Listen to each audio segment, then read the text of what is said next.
Садыр Нуркожоевичке айткам, Садыр Нуркожоевич, сиз үчүнчү чакырылышта депутат болгонуңузда бир да өкүлчүлүк органда бир да депутат айым жок болдуго десе, аял депутат мандатын тапшырса, депутатке аял депутат келсин. Кайра айым депутат келсин. Да, жетекчиликтин саясий эрки болуш керек. Мисалы, мыкты экономист деп айткым келет. Акылбек Усенбекович. Жаштар иштесин, жаштарга жардам берем.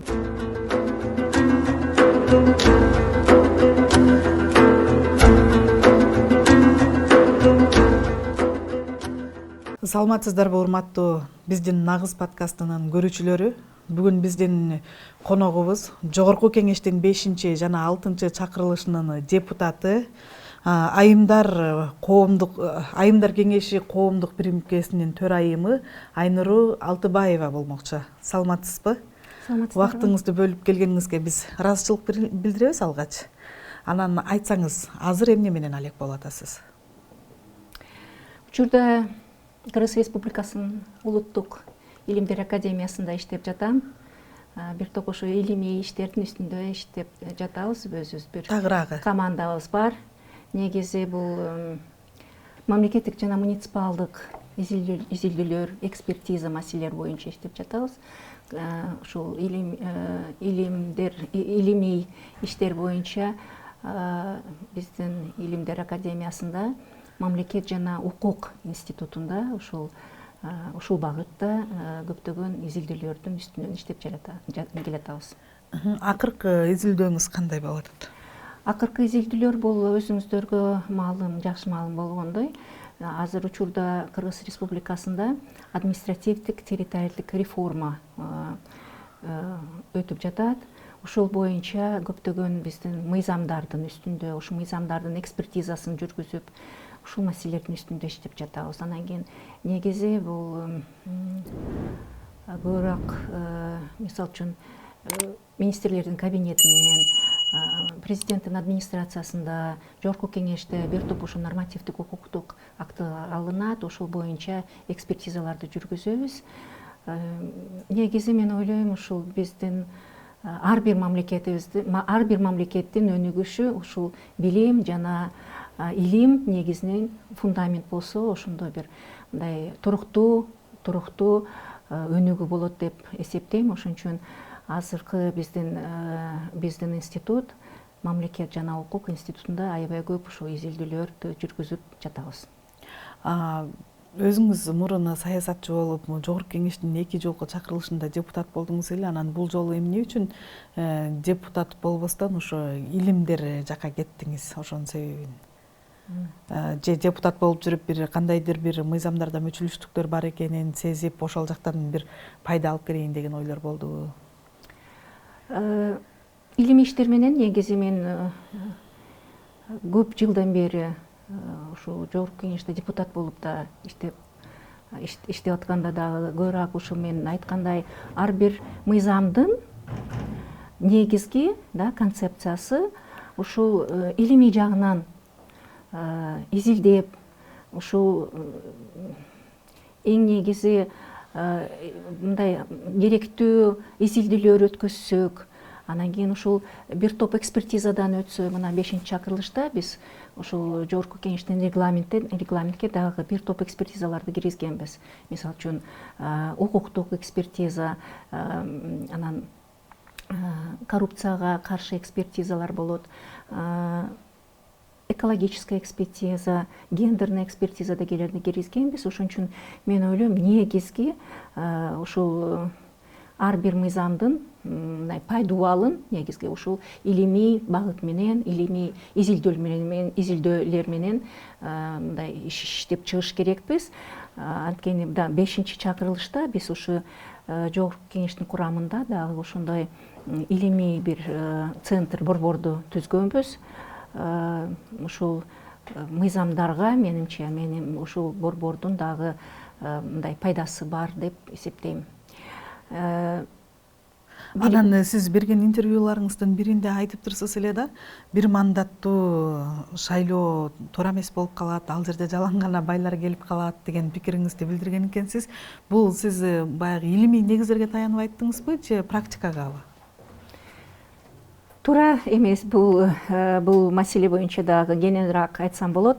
Анткени чындыгында негизги бир топ практикалык изилдөөлөр, илимий изилдөөлөр, анан кийин дүйнө жүзүндөгү практиканы эске алып, өзүбүздүн Кыргызстаныбыздын өзгөчөлүгү, шайлоодо өзгөчөлүгүн, бул одномандатный шайлоо боюнча бир мандаттуу шайлоо, мажоритарная система деп аталат. Анан биз 5-6 чакырылышта Жогорку кеңеш бул партийный пропорциональная система менен келген партиялар. Мажоритарная система мына азыркы 6 чакырылышта жарымысы мажоритарная система, жарымысы пропорционально партийная. Мына өзүңүз көрдүңүз, мажоритарный системада башында биринчи шайлоо өтүп атканда 21-жылы ушу мажоритарный система боюнча бир да айым келген жок, андай болгон жок. Жалаң эле мырзалар, депутат кандидат талапкерлери өтүштү. Бул бирби. Анан кийин дагы ушу биздин өзүбүздүн тарыхыбызды карасак, 3-чакырылышта бүт ушул мандаттар мажоритарный система менен бөлүнгөн. Ал мажоритарный системада дагы ал ушул Жогорку кеңеште бир да айым келген жок. Шайлоодон кийинчи шайлоодо жалаң эле депутат мырзалар отурушкан. Ал ушул азыркы президент Садыр Нуркожоевич да ушул кезде депутат болуп шайланып келген да. Анан кийин бул Жогорку кеңеш эң негизги функциясы бул өкүлчүлүк функция. То есть бул Жогорку кеңеш бул өкүлчүлүк функциясы сөзсүз бул өкүлчүлүк функциясында ар бир катмарда, социалдык катмарда аялдар, эркектер, жаштар, бүт катмарлардын өкүлдөрү болушу зарыл. Ошон үчүн баягы 3-чакырылышта ушул жалаң эле депутат мырзалар иштеп калгандан кийин биз бул өзгөчө айткым келет, Кыргызстанда эң мыкты айымдар, мыкты юрист айымдар биз биригип ушул шайлоо мыйзамдарга, анда шайлоо кодекс деп аталат эле, бир топ квоталарды киргизгенбиз. Аябай кыйынчылык менен, бирок ушул квоталар иштегенден кийин 4-чакырылышка уже квота менен бир топ айымдар келип калышты, жаштар келип калышты. Биз ошондой квоталарды киргизгенбиз. 6-чакырылышта даярдап атканда мыйзамдарды дагы эле ушул сунуштар болуп калды. Партияларда баягы партиянын ичинде коррупциялар бар, эми партияларды жок кылып эле одномандатный мажоритарный системаны кайра келсек бекен деп ушундай дагы талкуулар болуп кетти да. Анан кийин биз ошондо ушул 3-чакырылыштын мындай примерин айтып, мына карасаңар, мына 3-чакырылышта өзүнө Садыр Нуркожоевичке да айттым. Президент болгондон кийин. Да, ошо бир биздин өкмөт менен анан кийин Жогорку кеңештин чогуу отуруму болгондо мен да кайрылып Садыр Нуркожоевичке айткам, Садыр Нуркожоевич, сиз 3-чакырылышта депутат болгонуңузда бир да өкүлчүлүк органда бир да депутат айым жок болду го десем, чоң ыраазычылык. Садыр Нуркожоевич угуп, түшүнүп айтты, келгиле анда биз ушу жарым мажоритарная система, одномандатный менен жарымысын ушу партийный система кылабыз депчи. Анан кийин мен айткандай, кайра биринчи шайлоо болгондо 21-жылы ушу мажоритарный система кайрадан бир да аял келген жок. Анан кийин партиянын тизмеси менен аялдар келип калды. Ошон үчүн бул негизи и практикалык негизинен биз сунуштадык. Жалаң ушул көп жылдан бери изилдөөлөрдүн негизинен ушундай сунуштар берилген. Анан ошо баягы Жогорку кеңеште, негизи эле өкмөттө, жетекчилик кызматтарда дагы айымдар көбүрөөк болсо, социалдык көйгөйлөр азыраак болобу эле деген ойда. Сиздин пикириңиз кандай? Абдан туура айттыңыз. Бул өкмөттө ар бир ушул чечим алып аткан жерде сөзсүз аялдардын да добушу болуш керек. Анткени биз баш мыйзамыбызда биринчи беренесинде Кыргызстан, Кыргыз Республикасы бул социалдык мамлекет деп декларация кылабыз. Ошон үчүн эми булдун биздин баягы аялдардын жүрөгүбү, апалардын жүрөгүбү иши кылып биз биринчи иретте ушу социалдык маселелерди көтөрөт экенбиз да. А социалдык маселелер бул кандай? Бул ар бир ушул жарандын, Кыргызстанда жашап аткан адамдардын жашоо сапаты жөнүндө айтылат да. Мисалы үчүн бул мектеп, бала бакча, туурабы? Ушулар нерселерди биринчи иретте өзгөчө деп айткым келет. Балким бул өзү субъективдүү болуп калат, бирок негизи депутат айымдар, ушу жогорку кеңештин депутаты болобу, шаардык кеңештин депутаты болобу, айылдык кеңештин депутаты болобу, ушул маселелерди биринчи көтөрөбүз. Ошон үчүн мен ойлойм, бул ар бир ушул чечим алып аткан жерде аялдар болушу зарыл. Өзү эл аралык да нормасы бар, бир 30%-дан кем эмес деп болушу зарыл. Ошон үчүн бул айылдык кеңештерге дагы мондай да динамиканы, статистиканы караганда айылдык кеңештерде 2012 жылы 16% болчу. Кийин 12 жылы дагы азайды. Ошо жергиликтүү айылдык кеңештин депутаттарынын саны, аялдардын саны, талапкерлердин азайды. Жыл сайын ар бир ошол баягы шайлоо өткөндө азайып 2020 жылына уже шайлоодо 16 жылы уже жете 8%га жетти. Айрым айылдык кеңештерде бир да айым жок болуп калды. Биз өзүбүз да бир айылга. Себеби эмне болуп атат? Себеби айылда негедир бир кандайдыр стереотип бар. Айылдагы, эми шаардагы айылдар еще аялдар кичине колдоо болот экен. Айылда эми ар кандай стереотиптер бар. Эми силер балдарды карагыла, өзүңөрдү үйүндөгү ишти карагыла депчи. Ошон үчүн азайып негизги ошондо статистиканы азыр эстесем 60%га жакын айылдык кеңештерде бир да депутат айым жок болуп калыптыр. Анан кийин ошондо биз дагы айылдык кеңештерге квота киргизгенбиз. Мына азыр акыркы шайлоодон кийин, мына өткөндө да өзүңөр жакшы билесиңер, жергиликтүү кеңештерге шайлоо болду. Мына азыр өткөндөгү шайлоодо уже 48% депутат айымдар келишти. Мен ишенем, алар да ушу жерлерде социалдык багыттагы керектүү, ушу шаарга, айылга керектүү маселелерди чечип келатышат. Анан кийин акыркы мына шайлоо ноябрда, 17 ноябрда шайлоо болду жергиликтүү кеңештерде. Ал дагы ушу биз киргизген квоталар айылдык кеңештерге, шаардык кеңештерде квотаны киргизгенбиз. Ал мыйзамды биз чыгарганбыз. Ошол боюнча дагы татыктуу айымдар келди деп эсептейм. Алар да ушу иштешет. Сиздер иштеп чыккан мыйзам өзүнүн жемишин бере баштады. Сөзсүз. Жакшы жагдай экен. Жогорку кеңеште дагы айтып кетейин, ушу квоталардын акырында биз квотаны киргизгенде айрым партиялардын жетекчилери аялдарды чыгарып берип, депутат айымдарды кандидат болгондо, уже депутат болгондо чыгарып берип, мындай эмеге эле өкмөткө же башка бир өкмөткө анан иши кылып айрым фракцияларда бир да депутат айым жок болуп калды. Андан кийин дагы бир мыйзам жаздым.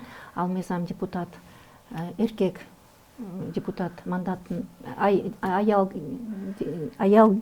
депутат мандатын тапшырса, депутатке аял депутат келсин. Айым депутат келсин. Да, эркек кетсе эркек. Анткени чындыгында бул туура эмес.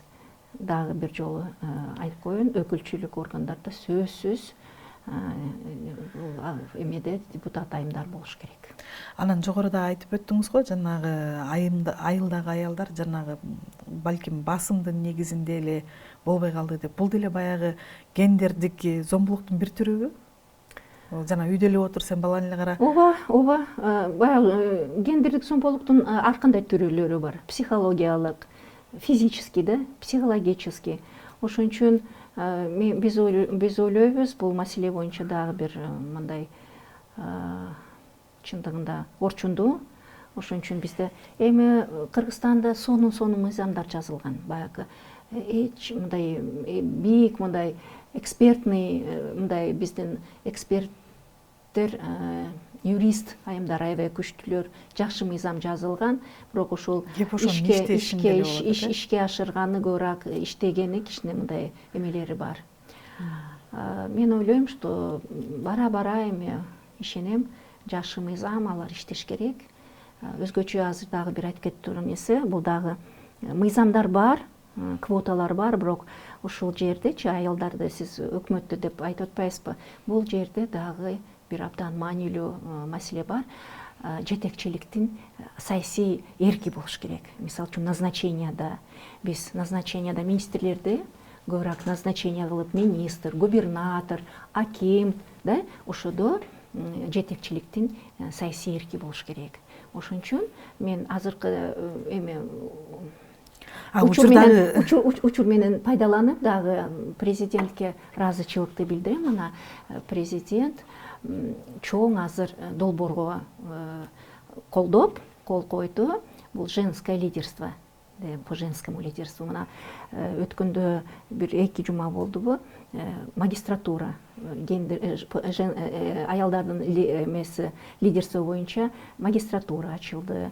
Көбүрөөк мына форумдар өтүп атат. Ал жерде дагы өткөндө форум өттү, 2 күндүк форум. Кыргыз патенттин жетекчилиги дагы мыкты жетекчилиги ушул мыкты жакшы сонун форумду уюштуруп беришти. Ал аянтчада ушул ар тараптуу илимде жүргөн, баягы көп патент менен иштеген айымдар, кол өнөрчүлөр, алар бири менен дагы ушул аянчада бири менен таанышып, бири менен тажрыйба алмашып, ал дагы ушул өнүгүүгө дагы бир кандайдыр мүмкүнчүлүк болду. Ушул сиз мисалы айымдардын кеңеши коомдук бирикмесинин төрайымы катары, анан жанагы айымдардын өнүгүүсүнө мындай негизги басымды эмнеге жасайсыздар? Айылдагы айымдарды өнүктүрөсүздарбы же тандабайсыздарбы? Жакшы суроо.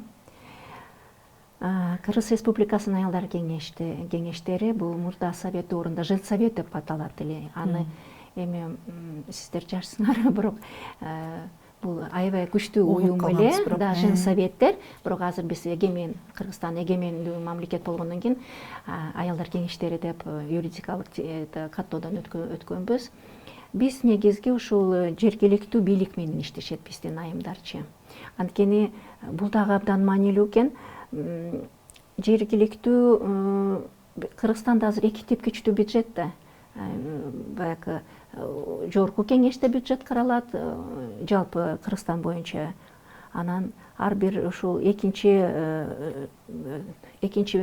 жергиликтүү бюджетте дагы ушу биздин аялдар кеңештери аябай активдүү катышат. Мына акыркы шайлоодо да көп биздин аялдар кеңештери эми ал дайым эле иштешет. Ошон үчүн аларды аял эмеге депутат, айылдык кеңешке депутат шайлап коюлду. Анан кийин алар дагы ушул жергиликтүү канча аз камсыз болгон үйлөр, кандай эме болсо көйгөйлөр, ошону көтөрүп, ошонун үстүнө иштешет.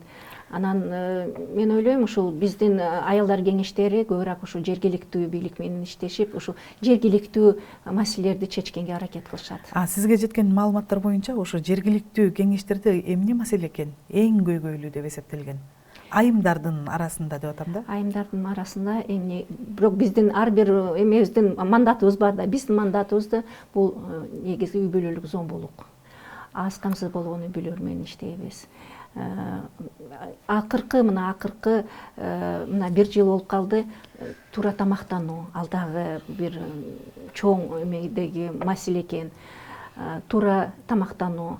Иши кылып дагы бир айта турган нерсе, ар бир областтын өзүнүн өзгөчөлүгү болот экен, да, өзгөчөлүгү болот экен. Мисалы үчүн Баткендеги аялдар кеңештерди, аларда мисалы үчүн коопсуздук маселеси. Эми алардын айтса дагы жүрөгүң ооруйт. Мисалы үчүн алар баягы чек ара жакын, анан кийин да ар кандай ушундай маселелер, мисалы үчүн айтса улуттар аралык чырдан коркуп жашашат.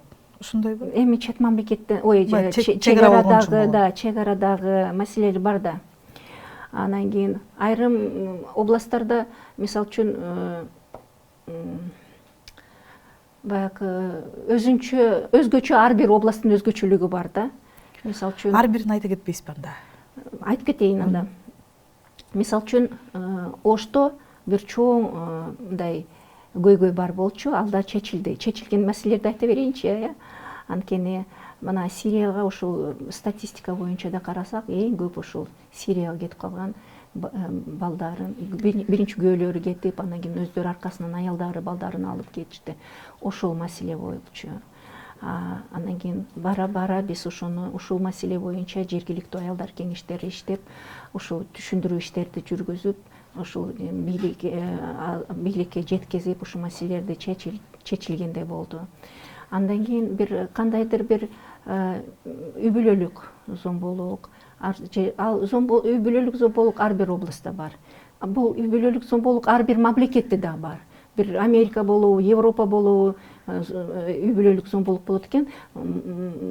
Негизги чече турган маселе мамлекет, коом кандай реакция кылат ошондой. Мамлекет тарабынан кандай бир реакция бар үй бүлөлүк зомбулукка. Мисалы үчүн бизде сонун мыйзамдар бар да, против семейного насилия. Ал жерде аябай жакшы мындай механизмдер, баягы аял кишини кандай эмеге жардам бериш керек. Ошондой маселелер бар. Бирок ошол баягы иш жүзүндө анча аткарылбай келгенсийт да. Ошон үчүн айымдарыбыз көбүрөөк зомбулукка кабыл атышабы, же баягы айымдар өздөрү мындай билимсизби, билбейби, өзүнүн укугун коргой албайбы? Сиздин баамдооңуз? Эми бул маселе боюнча мындай да.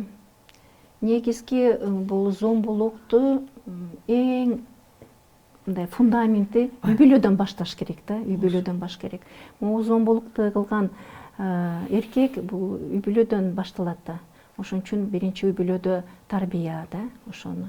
Анан кийин билими, кайда окуду, окубай калдыбы, анан кийин кандай тарбия алды деген, анан кийин кандай чөйрөдө жүрдү, эмнеге аялга колун көтөрөт, эмнеге балдарды сыртка чыгарып, мындай бул мындай комплексный маселе да. Ошон үчүн биринчи иретін мен сизге айттым, бул мындай информациялык түшүндүрүү, ар бир аял болобу, бала болобу, мындай зомбулукка эметкен сөзсүз баягы өзүнүн дагы мындай укугун билиш керек.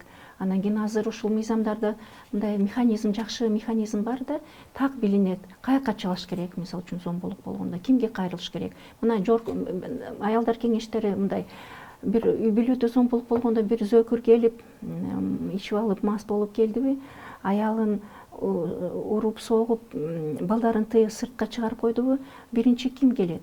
Участковый келбейт, айыл да, эми айыл да, айыл. Участковый жеткенче, айыл өкмөт келгенче, акимчиликтен келгенче биринчи ушу аялдар кеңешин келет. А бул ким? Биздин эжелер бул авторитеттүү, ушул айылда, ушул айылда авторитеттүү эже, сөз өтүмдүү келип, ушул биринчи ушул жерге жетип барып, биринчи мындай эми кандай десем, участковыйдын өзүнүн эмеси бар. А биздин эжелер, аялдар кеңештери өзүнүн эмеси, методикасы бар. Биринчи колдоо көрсөтөт. Кээде балдарды үйүнө алып кетет, аялды ошо түнү менен үйүнө алып кетет.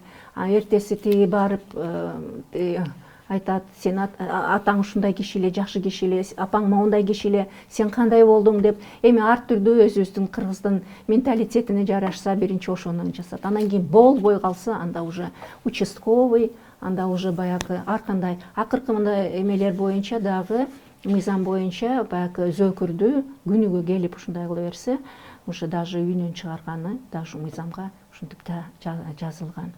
Иши кылып ар кандай мындай методдор бар, иши кылып ушул баягы ситуацияга жараша иштешет. Анан ушул негизи алдын алуу, зомбулукту азайтуу үчүн негизи эле айымдарга биринчи баягы билим бериш керек окшойт. Баягы биздин мурдатан бери калыптанып калган бир ушундай адатыбыз бар да, кыз балдарды көбүнчө үй бүлөдө окутпай деле кое беришет. Муну көптөр деле айтып жүрүшөт, мисалы. Койчу бул күйөөгө тийип кетет, бирөөнүн үй бүлөсү, андан көрө эркегибизди окуталы, ал биз менен калат да деген маңызда ушинтип бой жүгүрчүккөн үй бүлөлөр дагы көп болгон да мурунку муундардачы. Анан ошону өзгөртүшү керекпи деп ойлойм да. Мисалы үчүн жок мейли сенин кызың бир жерде иштебесин, үйдө отурсун, бала тарбиялап, бирок ошо бала тарбиялоо үчүн дагы билим керек деген ойду кантип түшүндүрөбүз? Сиз айткан баягы аял киши кыздарды окутпай эле үйдө отура берсин, балдарын карасын деген. Азыр чындыгында мен башка сөздү айтайын дедим эле. Азыркы биз дайым ушул эмеге мындай аялдар менен чогулганда баягы жогорку кеңешке дагы ушул сөздөрдү айтат элек. Үй бүлөдө уул балага тарбия берсең, бул бир жигитке тарбия бересиң да, бир кишиге тарбия бересиң. Анан кийин кызга тарбия бергенде сен улутка тарбия берип атасың. Туурабы? Ушунчалык кыздын, аял кишинин орду өзгөчө да биздин коомубузда. Ошон үчүн көптөгөндө дагы курук сөз болбосун деп көптөгөн изилдөөлөр бар. Мисалы үчүн апасы, энеси ушу балдардын да окуган, сабаттуу болсо, балдары да сабаттуу, билимдүү болот. Анан кийин окубай калса, ар кандай эмелерде балдар да ошондой болот. Ушул маселени коомго кантип түшүндүрөбүз? Биздин коом ушуну түшүнбөй атабы деп атам да. Жок, азыр балким бир тенденциялар бар. Азыр түшүнүп эле, мен билем көптөгөн ата энелер ушул акыркы коозусун апарып дале контрактта төлөбү же бюджетке киреби иши кылып балдарды окутканга аракет кылып атышат. Бир кандайдыр коомдо, мамлекетибизде өнүгүү бар. Дагы акыркы статистиканы айтып коеюн, чындыгында эми мындай туура болсун. Эмелерди карасам, мына мисалы үчүн университеттерде, чындыгында университеттерде кийин баягы диссертацияны таратканда кандидатский, докторский көбүрөөк кыздар окуйт экен. Негедир ушул ата эне мейли уул бала өзү грузчик болуп эле дагы өзүн бага берет, акча тапса болот, а бирок кызды сөзсүз окутуш керек деп ушундай эмеде биз ушу статистиканы карасам, мен ошондой түшүндүм. Акасы жок, жакшы, кыргыздарыбыз ушу кыздарды окутуш керек. Анан кийин кыздар жөн эле окубай, кийин дагы илимде көп. Мына Академия наукада мен иштеп келатам азыр. 52% бизде ушул илимий иштер менен айымдар иштешет Академия наукта. Ошон үчүн мен сымыктанам, жок, кыргыз азыр ушул кыздарыбызды окутабыз деп аракетте. Анан дагы коомдо байкасак, кыздардын ролу эркектерге караганда бир аз жогорулап кеткендей да. Бул жанагы үй бүлөнү багууда, материалдык жактан, анан ата энелерине деле мисалы камкор болууда деле кыздар алдыда болгондой, анан эле баягы жетекчилик кызматка келгенде эле сен үйдө отур деп калган көрүнүш пайда болот да. Анан ушундан улам айтсаңыз, негизи эле азыр биздин эркек балдарыбызда мындай мырзалык сапаты жоголуп кеттиби, таарынчак мырзаларыбыз көбөйүп кеттиби, ушул тууралуу? Эме сиздин дагы бир сурооңузга толуктуу айтып коеюн. Могу мамлекетте азыр дагы бир жакшы мыйзам бар. Баягы өкмөттө азыр министрлер кабинети деп аталат. Анан президенттин администрациясында көбүрөөк ушул 30%дан кем эмес аялдар иштеш керек да. Анан кийин баягы министрликтерде, Министерство финансов, ар кандай министрликте тоже 30%дан кем эмес аялдар болуш керек назначенияда. Ошого дагы бир жакшы мыйзам жазылган мамлекеттик кепилдик боюнча да. О государственных гарантиях равных прав и возможностей мужчин и женщин Кыргызской республики деп аталат толук. Ошон үчүн мен ойлойм, ушу кайра эле ушу мыйзамдардын аткарылышы маселеси бар. Бирок мыйзамдар, жакшы мыйзамдар бар. Эми дагы эле баягы статистикага эми иши кылып, мисалы үчүн магистратурада окуп, билимдүү болуп, высшее образование алып, кийин баягы илимий иштерди, доктор, кандидатский диссертацияны жазып, доктордук диссертацияларын жазгандан кийин бир сөзсүз бир кандайдыр бир мындай руководящий должностьта иштеп калышат экен да. Мына президент өзүнүн баягы жарлыгы менен да, женское лидерство. Ошол окуудан өткөн айымдарды назначение болот деп ушундай ушул программанын алкагында ушул эмелер бар да, ченемдер. балким ушу айымдар көбүрөөк жакшы орундарда иштеп, жакшы мыкты кандай чоң көлөмдө айлык алышат. Анан кийин дагы көп женский предпринимательство боюнча дагы көп долбоорлор бар. Мына биз 5-6 чакырылышта көп аракет кылдык. Баягы эмендеги аялдарга да баягы бизнес леди айымдар бар, чоң бизнестери бар. Аларга дагы бир кандайдыр бир көмөк көрсөтөбүз деп, отдельная бир линия көрсөтөбүз деп, мындай эмени кредиттерди бергенде эле мындай төмөн пайыз менен берилсин деп ушундай маселелерди көтөргөнбүз. Отдельная линия кредитования деп коет. Ошону көп биз дагы ушул маселелерди көтөргөнбүз. Иши кылып азыр бизде Кыргызстанда көп мондай ийгиликтүү ишкер айымдар бар да. Мына өткөндө дагы кайра эле ушул өткөндө болгон мына 2-3 күн эле болду чоң форумда, аялдардын форумда аябай мындай мыкты ийгиликтүү ишкер айымдар келип, ушул келген райондордон, областтардан, 7 дубандан келген айымдар менен өзүнүн баягы тажрыйбасын, өзүнүн билими менен бөлүнүштү.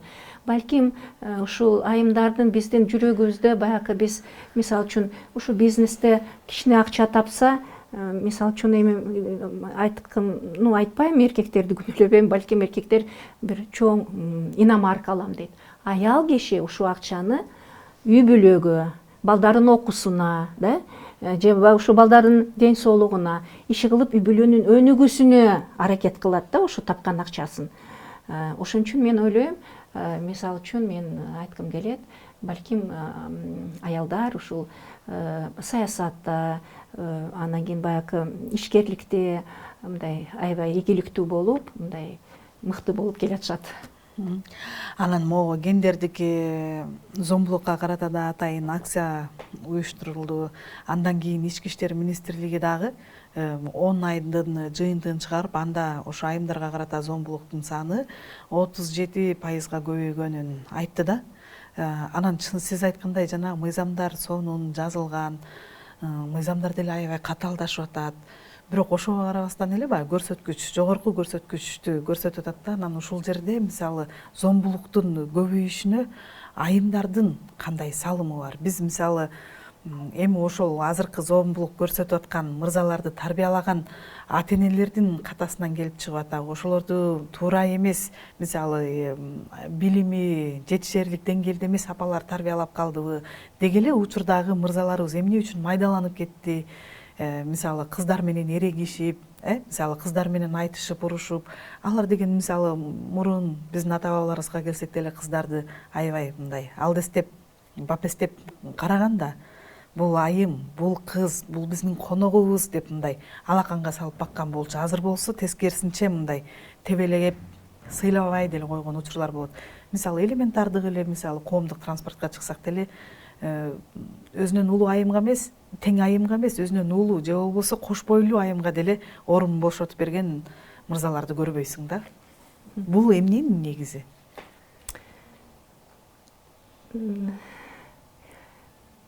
Чындыгында айтсам, биз көп мындай кошуна мамлекеттерге бардым да, Казакстан, Таджикистан, Узбекистан. Биздин Кыргызстаныбызда ушу жалпы баягы тарыхты да алсак, аял кишинин эненин орду өзгөчө. Аны так айтыш керек. Эч качан кыргыздын кызы, кыргыздын аялы бетин мындай жаап жүргөн жок. Анан кийин биз көчмө элбиз, туурабы? Көчүп атканда эркек киши сыртта өзүнүн баягы эмелерин, мал салын карайт, аял киши дагы өзү ичиде, баягы үйдүн ичиндегисин. Ошон үчүн аял кишинин орду өзгөчө болчу.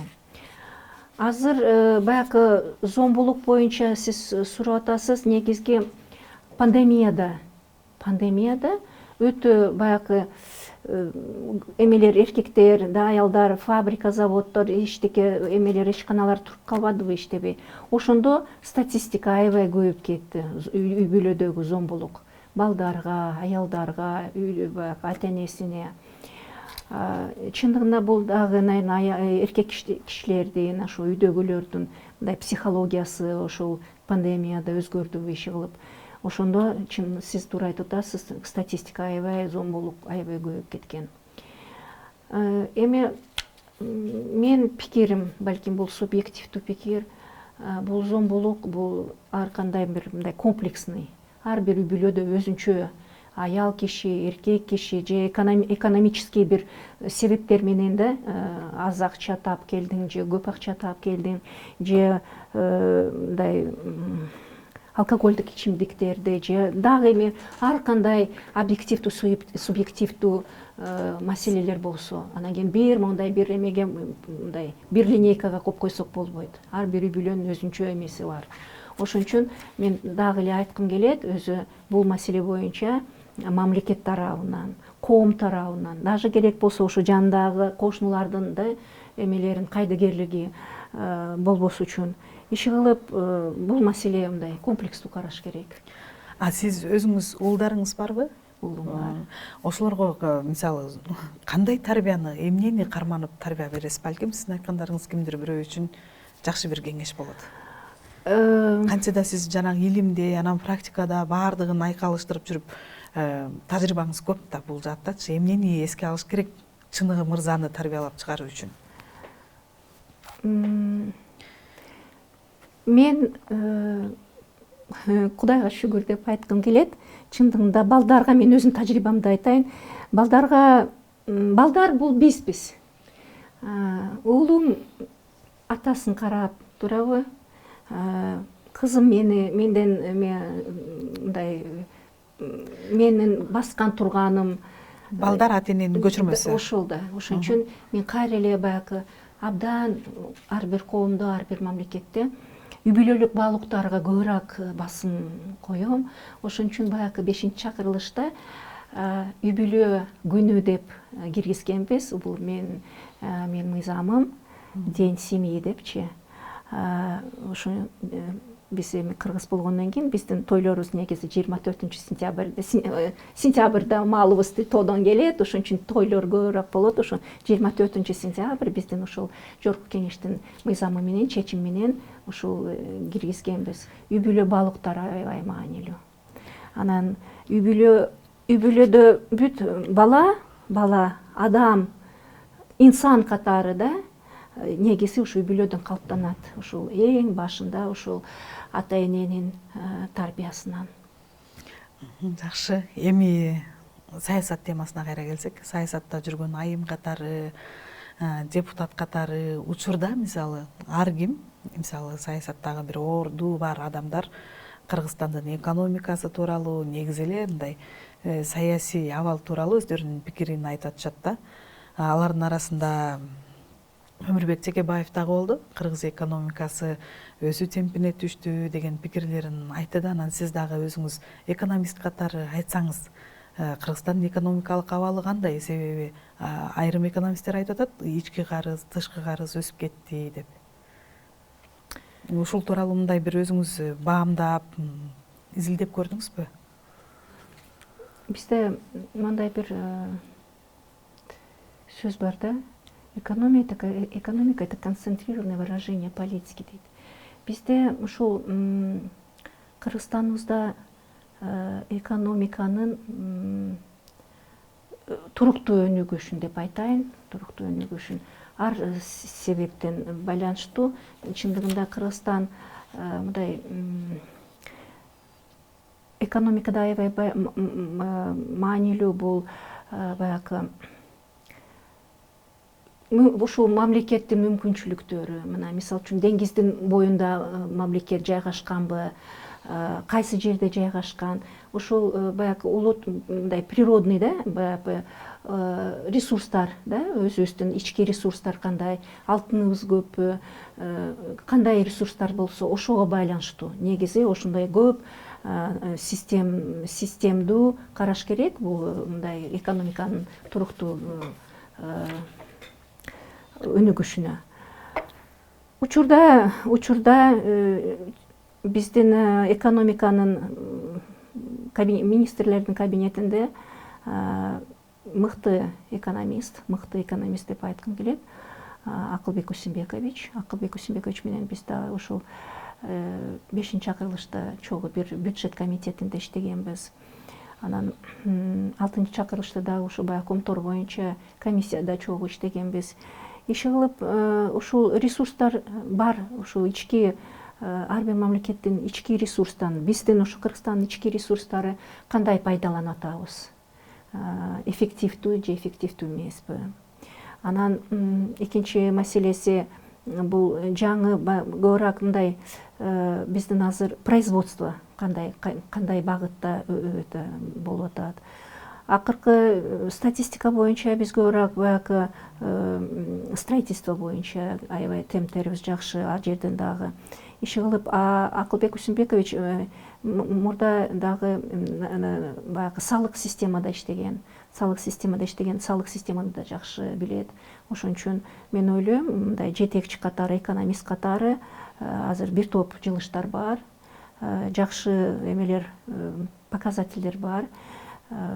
Акыркы ушу бюджетти мына 25-жылкыга бюджетти дагы булар профицит менен деп айтсак болот, мындай мүмкүнчүлүктөр бекитилет экен.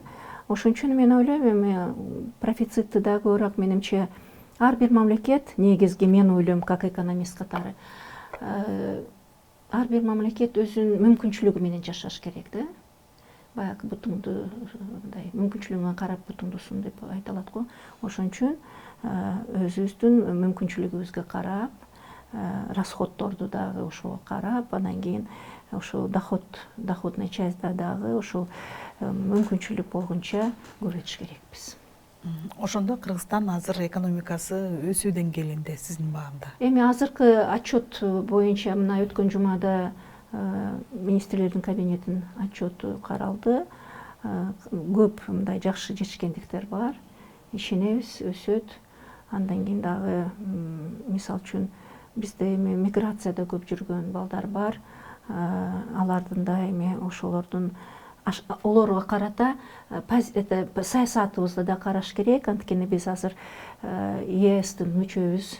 ЕСте өзүнүн эмелери бар, талаптары бар. Ошон үчүн ар тарапты карап, ошол мамлекет өзүнүн мүмкүнчүлүгү боюнча жашап, иши кылып, мен ойлойм, Акылбек Усунбекович ушул маселе боюнча мындай татыктуу эле, тажрыйбалуу жетекчи катары, ушу министрлердин кабинети боюнча жетекчиси катары ушу биринчи экономика маселесинде көп аракет кылып атат.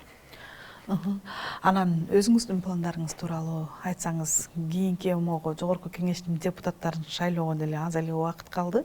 Барайын деген оюңуз барбы кайрадан саясатка? Акыркы шайлоого 21-жылы шайлоодо мен катышкан жокмун. Анткени себеби бир топ себептер болду. Эң башкы себептер кандай? Эң башкы себептер боюнча биринчиден мен кичине ден соолугума байланыштуу болуп калды. Анан кийин дагы бир мен айткандай 15-жылдан бери мен бир мындай бир докторский тема алып, ошону аягына чыгайынчы деп аракет кылам деп ошол багытта иштейм. Ошон үчүн даже ушу 21-жылы дагы көп сиздин кесиптештериңиздер, журналист сураганда ачык эле айткан, мен ушул наука менен да илим маселелерим бар, ошону аягына чыгарайын деп. Илимий иштерим бар, ошого аягына чыгарайынчы деп ачык эле айтканмын. Кудайга шүгүр, баары жакшы. Азыр бүтүп калды, аягына чыгып калды. Анан кийинки шайлоодо катышасызбы, катышпайсызбы? Кийинки шайлоодо эми 26-жылы Кудайым буйрса болгондо ага дагы убакыт бар. Жаштар иштесин, жаштарга жардам берем. Өзүңүз барбайсыз ошондо? Же барып да калышыңыз мүмкүнбү? Мен ойлойм, эми жаштарга мүмкүнчүлүк бериш керек. Анткени азыр мыйзамдар өзгөчө жаш, перспективный айымдарга да мүмкүнчүлүктөр бар. Балким алар менен азыр иштеп атам. Убакыт көрсөтөт. Соңку сурообуз болсун. Мени дайыма эле ушул сиздин атыңыз кызыктырат да. Негизи биз кыргызда көп эле угуп жүрөбүз Айнур же болбосо Айнура деген аттарды. А сиздин атыңыз өзгөчө да, Айнуру деп. Атыңызды ким койгон? Атымды атам, апам раматылык коюшкон.